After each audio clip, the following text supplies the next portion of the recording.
Hey, salut à tous les potes, c'est Agüero. Aujourd'hui on se retrouve pour parler mercato. Effectivement, en ce moment on est assez actif là-dessus. C'est normal, il y a des news partout dans les médias ces derniers temps. Et on va beaucoup plus parler mercato maintenant parce qu'on est en plein dedans. Et aussi parce qu'il n'y aura plus de match avant mi-juillet et le début de la préparation si je me trompe pas. Petite question pour vous avant de commencer, c'est une habitude maintenant entre nous.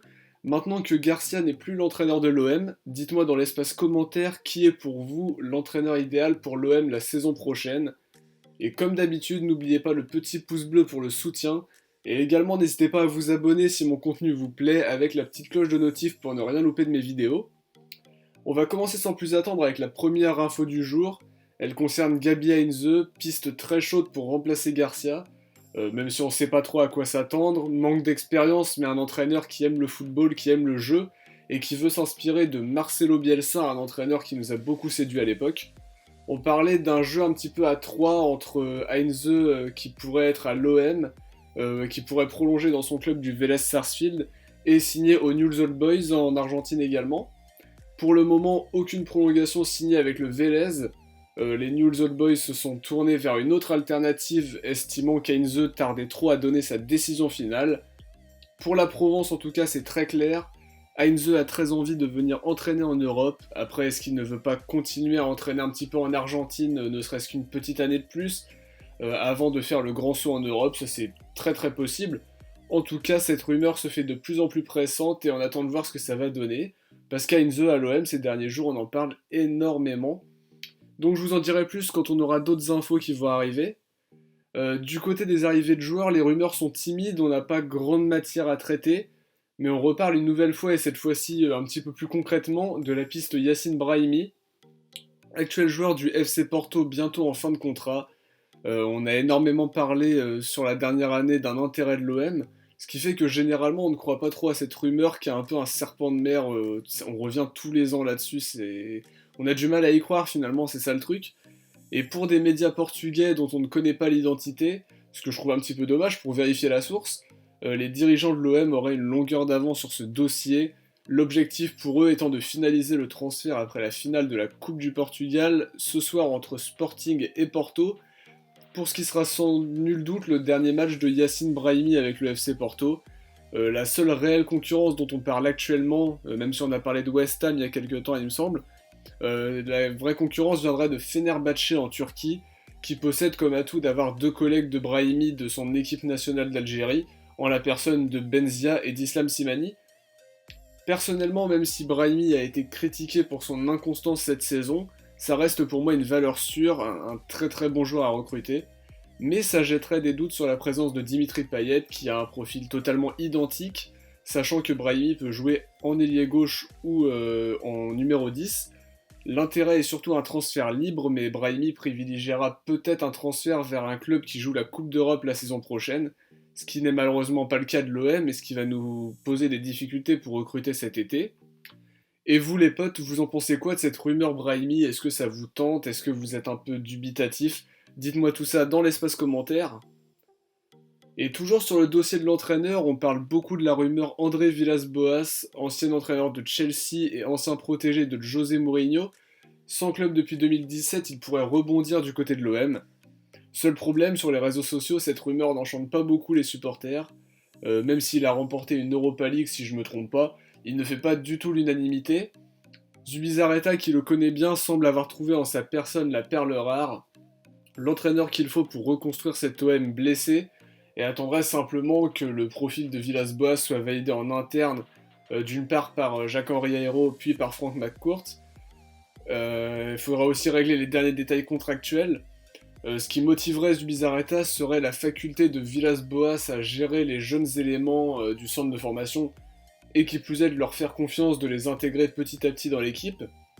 Petit souci, son salaire demandé pourrait être assez élevé malheureusement. On n'a pas de chiffres, mais on sait très bien que c'est un entraîneur quand même qui a un nom. Villas-Boas qui avait déjà été associé à l'OM en 2013, avant qu'il décide finalement de rejoindre le Zénith Saint-Pétersbourg en Russie, peut-être attiré par plus d'argent, puisqu'en 2013, nous, il n'y avait plus un rond dans les caisses. Et il a avoué hier, il me semble, être intéressé par l'OM. Connaissant bien Andoni Zubizarreta, il a ouvert la porte à des discussions et donc à une arrivée potentielle. Donc on commence vraiment à être dans le concret là finalement. Maintenant, c'est aussi le moment de rendre hommage à un joueur dont l'aventure marseillaise s'est arrêtée hier, en même temps que la saison de l'OM. Rolando a reçu un maillot floqué du nombre 123. 123, c'est le nombre de matchs qu'il a disputé à l'OM depuis qu'il est arrivé en 2015. On se souvient aussi qu'il était arrivé avec des prestations difficiles. Sous Franck Passy, il était placardisé. Garcia qui l'a titularisé contre Paris. Contre Paris, Rolando qui fait une grosse perf, qui est dans l'équipe type de la journée et qui est aussi élu homme du match. Et c'est là qu'il a commencé à redevenir un petit peu important. Il avait été prolongé alors qu'il était blessé pour service rendu, avec une jolie photo de sa célébration de but contre Salzbourg qui qualifie l'OM en finale d'Europa League. Hier, du coup, au Vélodrome, joli moment d'hommage pour un joueur qui n'a pas toujours tout bien fait, mais qui nous a toujours étonné avec un très très bon état d'esprit. Merci pour tout, Rolando, en tout cas, en espérant qu'il trouve un dernier challenge. C'est en tout cas tout ce qu'on lui souhaite.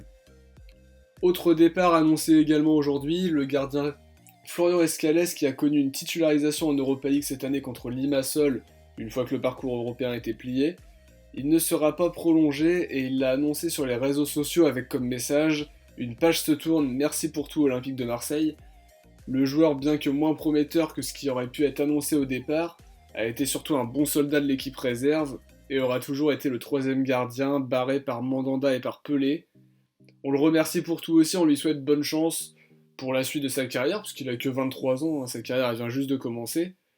Au niveau des gardiens, avec le départ probable de Pelé pour un dernier challenge, l'incertitude autour de Mandanda, le désormais départ d'Escalès et l'avenir obscur qui entoure Romain Cagnon, on n'a plus qu'à espérer finalement qu'Amadou Diaz signe bel et bien son contrat professionnel.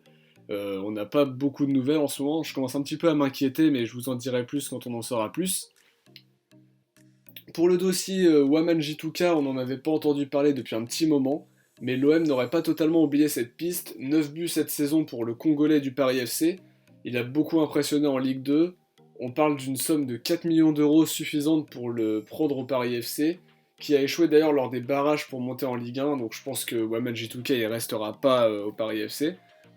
Toulouse semble être en bonne position sur le dossier, mais selon la dépêche du Midi, l'OM fait figure de bons concurrents, tout comme Saint-Étienne et Rennes.